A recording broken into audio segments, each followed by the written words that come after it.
السلام علیکم یار، آج گھر سے باہر نکلا تھا تو میں نے کہا چلو کوئی ویڈیو بنا لیتا ہوں۔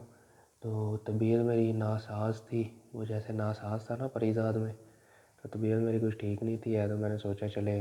اپنی شکل کا تعارف کروانے سے بہتر ہے کہ میں آپ کو جو انسان ویسے ہی فیس لیس ویڈیو بنا کے نا تھوڑی سی باتیں کر لیتا ہوں آپ سے۔ میں نے ریسنٹلی شروع کیا اپنا چینل یہاں پہ نا اٹلی میں، یہ اٹلی کے ریلیٹڈ کانٹینٹ ہوتا ہے میرا زیادہ تر۔ کانٹینٹ کیا ہے، ایک تو ویڈیو ڈالی ہے ابھی۔ اچھا، تو جب میں انالیٹکس چیک کر رہا تھا نا تو اس میں بتا رہا تھا کہ فارنرز پہ زیادہ سرچ کی گئی ہے کہ jobs for foreigners in Italy. تو میں نے کہا چلو یہ تھوڑا سا بتا دیتا ہوں کہ کیا سین ہوتا ہے یہاں پہ فارنرز کے لیے جاب کا۔ یار سب سے پہلے یہ ہے کہ سینیریوز ہے نا ڈیفرنٹ، کہ تم کس چیز پہ آ رہے ہو۔ تم اگر اسٹڈی ویزا پہ آ رہے ہو، یا تم ورک ویزا پہ آ رہے ہو، یا تم ایک تیسرا طریقہ ہے جو سب کو پتہ ہے اس طریقے سے آ رہے ہو۔ تو اگر اسٹڈی ویزے سے آ رہے ہو نا تو تمہیں لینگویج بیریئر کم فیس کرنا پڑے گا، کیونکہ بیچلرس کے بعد یا اگر تم ماسٹرس کے لیے آ رہے ہو، یا تم اپنی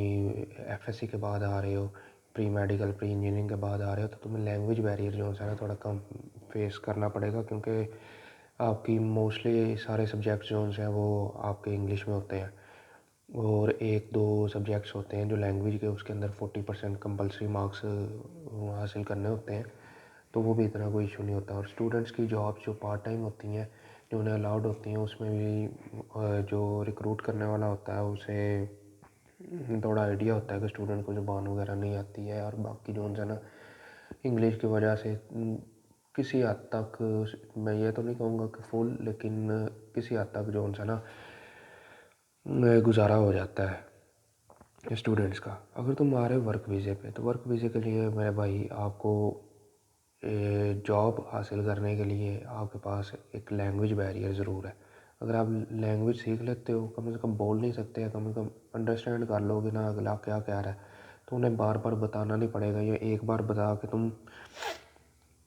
وہ کام کو سیکھ لو گے تو تمہارے لیے وہ جاب پہ جو ہے نا بہتر ہے۔ ابھی ملٹیپل جابز ہیں یہاں پر، اگر تمہارے پاس لینگویج کا نالج ہے، ٹھیک ہے، لینگویج تمہیں آتی ہے، سب سے پہلے تو تم یہ کر سکتے ہو کہ یہاں پر آئے ہو، اگر تم نے کوئی بھی آڈ جاب شروع کی ہے، ظاہر ہے شروع پہ سروائیول کے لیے ضروری ہوتی ہے اکاموڈیشن اور اپنی گروسری مینیج کرنے کے لیے۔ اس کے بعد تم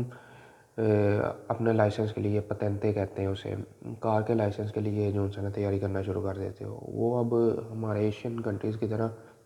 ان کا اتنا سمپل پروسیس نہیں ہے، وہ 25 چیپٹر ہوتے ہیں، تو وہ چیپٹرز کی تیاری کرو، 2-3 ماہ کے اندر اپنی تھیوری کلیئر کرو، بعد میں پریکٹیکل کرو،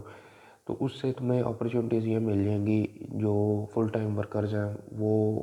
جاب کر سکتے ہیں ڈیلیوری، کوریئر پارسل وغیرہ والی کمپنیز میں، جیسے یہ امیزون فلیکس ہے، جی ایل ایس ہے، وغیرہ وغیرہ۔ اگر تم اس سے بھی ایک سٹیپ فارورڈ جانا چاہتے ہو تو گورنمنٹ آپ کو بس کا لائسنس کرواتی ہے۔ بس کے لائسنس کو کہتے ہیں ادھر پتنتے سی کہتے ہیں، پتنتے چی کہتے ہیں اسے۔ تو اس لائسنس کا فائدہ یہ ہوتا ہے کہ بندہ جو ہے وہ ساری اس کے ایکسپینسز جو بھی 4,000 سے 5,000 یورو لائسنس کے آتے ہیں وہ بھی گورنمنٹ آپ کو پے کرتی ہے، اور آپ کی سیلری بھی کہہ سکتے ہیں کہ یہاں پہ جو نارمل ورکنگ کلاس ہے اس سے تھوڑی زیادہ ہی ہوتی ہے، اور ورکنگ آورس کم ہوتے ہیں، یعنی کہ 6-7 آور کا کام ہوتا ہے، یعنی آپ نے بس چلانی ہے، ایک روٹ ڈیفائن ہو جائے گا جس کے اوپر آپ نے جو ہے نا سارا دن بس چلانی ہے، اور آپ کی سیلری بھی اچھی ہوگی، اور ساتھ میں آپ کو گروسری کے لیے بونسز بھی ملیں گے جس سے آپ اپنی منتھلی گروسری بھی کر سکتے ہیں۔ تو کہنے کا مقصد یہ ہے کہ اگر آپ آ رہے ہو، اٹلی میں آ رہے ہو، جرمنی میں آ رہے ہو، فرانس میں، سوئٹزرلینڈ میں، یا کسی بھی یورپین کنٹری میں آ رہے ہو جس کی اپنی ایک اسپیسیفک زبان ہے، تو ویزا اپلائی کر رہے ہو، اس کے اندر بھی پاکستان تمہارے پاس 3-4-5 ماہ کا ٹائم ہوتا ہے۔ تم اس سارے سینیریو کے اندر کم از کم تم زبان سیکھ کے آ جاؤ گے تو تمہاری آدھی سے زیادہ مشکلیں آسان ہو جائیں گی۔ تو میں آج جا رہا تھا باہر گھر سے،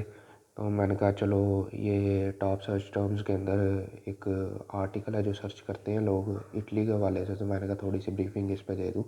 تاکہ تم لوگوں کو تو کچھ آئیڈیا ہو جائے۔